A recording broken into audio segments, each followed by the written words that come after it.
A BNP delegation led by its standing committee member Amir Khosrow Mahmood Choudhury met the diplomats of the three Nordic countries, Sweden, Denmark and Norway. The meeting was held at the residence of Swedish Ambassador Nicholas Wicks in Gulshan today.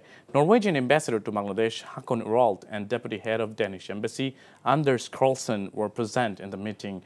Two other members of the BNP delegations are Shama Ubaid and Barrister Kaisar Kamal. The meeting discussed what BNP thinks regarding the future of Bangladesh and how it can make a recovery from the current destroyed economic situation, said Shama Ubaid in this regard.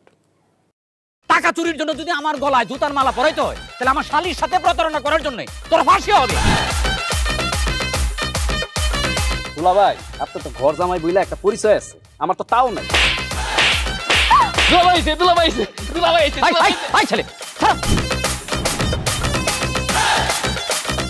রাজনৈতিক ফ্যামিলির মেয়ে হয়ে ওই কাজ করবে।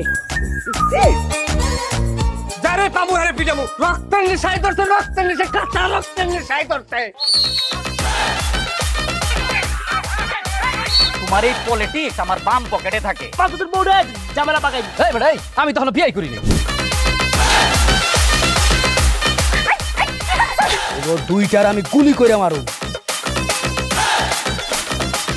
মাসুদরা কোনোদিন ভালো হয় না।